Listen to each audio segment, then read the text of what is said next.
Gocho, let's see the question. Sketch the graph showing the variation of stopping potential with frequency of incident radiation for two photosensitive materials A and B having threshold frequency nu naught is smaller than nu naught dash respectively. तो A की कितनी है nu naught और B की कितनी है nu naught dash. Then option मतलब first question, which of the two metals A and B has higher work function? Option B, what information do you get from the slope of the graphs? Option C, what does the value of the intercept of graph A on the potential axis represent? So let's see the key concept of this question. The key concept of this question is beta Einstein's equation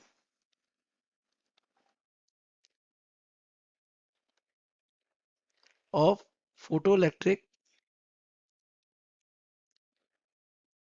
effect. तो according to him क्या है, एक metal surface है,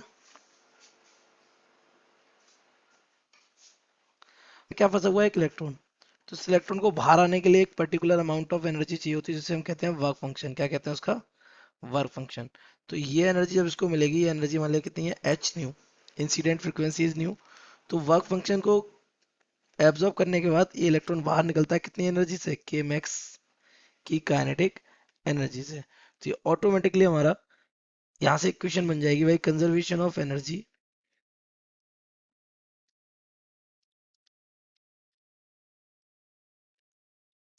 आपको दिख रहा है यहाँ से एच न्यू यहाँ आया, उसने वर्क फंक्शन खर्च किया ये, और बच में काइनेटिक मैक्सिमम एनर्जी में खर्च किया.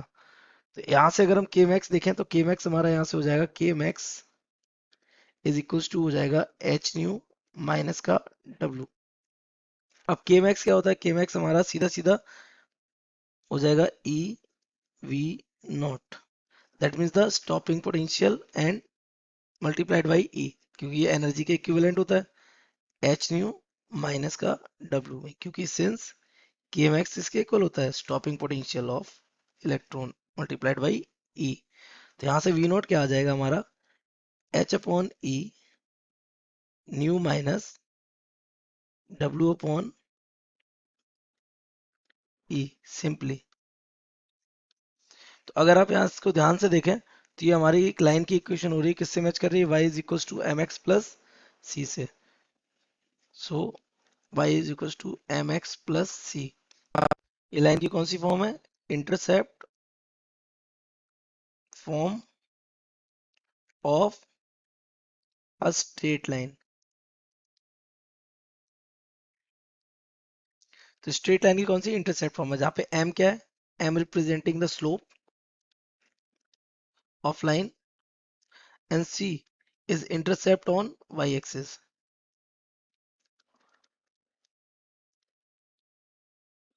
तो अगर आप ढंग से कंपेयर करेंगे यहाँ पर तो आपका यहाँ y एक्सिस पर क्या आना चाहिए, stopping potential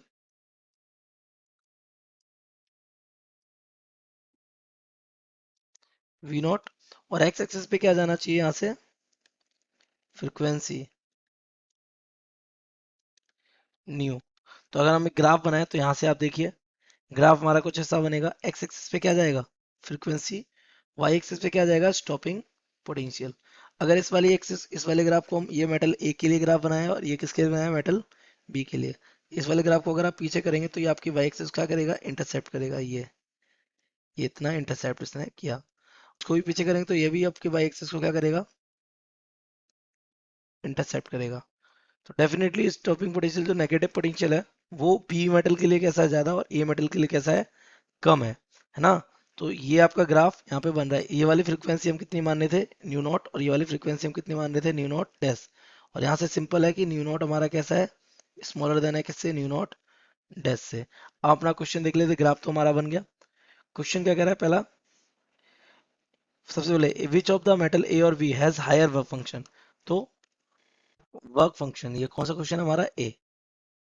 work function depends upon the threshold frequency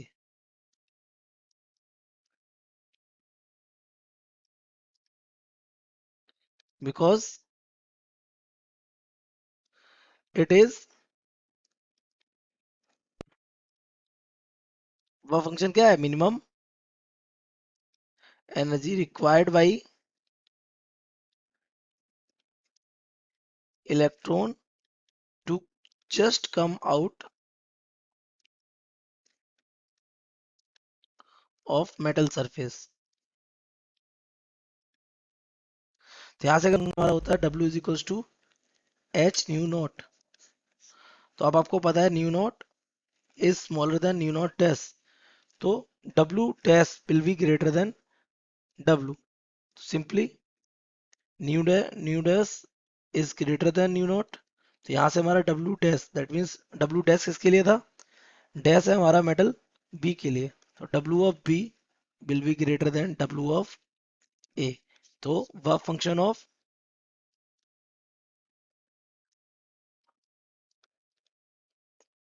metal B is greater than A. Now B question. B question कह रहा है what information do you get from the slope of the graphs? तो B question, since slope of both the graphs is same, that is H upon E. कैसी है, same है, but their threshold frequencies are different, है ना, threshold frequencies are different. It shows, ये क्या show करता है ये देख लीजिए, it shows that the maximum kinetic energy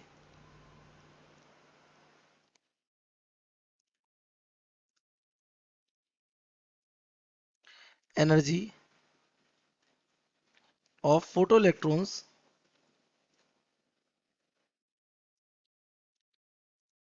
depends upon the frequency, किस पे डिपेंड करती है, frequency of incident radiation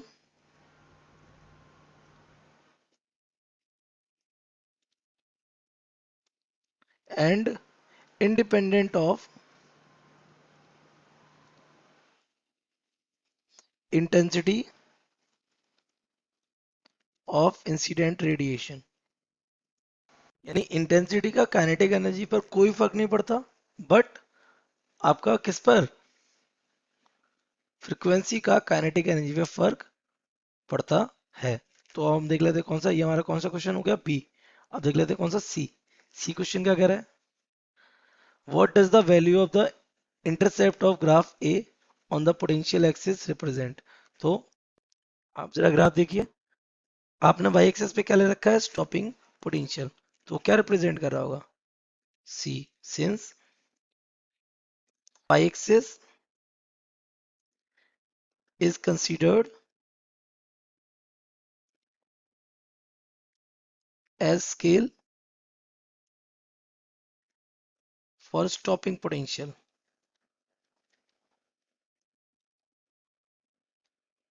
So intercept will represent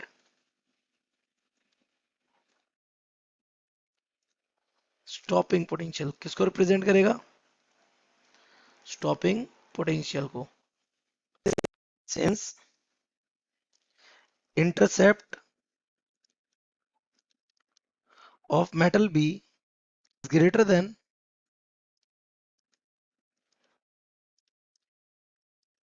the metal A, so automatically आपका stopping potential for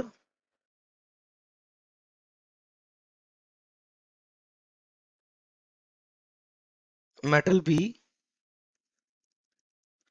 will be more than that of metal A। तो यही आपसे इस question में पूछा था सी वाले में, कि वो इंटरसेप्ट क्या रिप्रेजेंट करता है, वो स्टॉपिंग पोटेंशियल रिप्रेजेंट कर रहा है। So I hope you have understood it well, best of luck.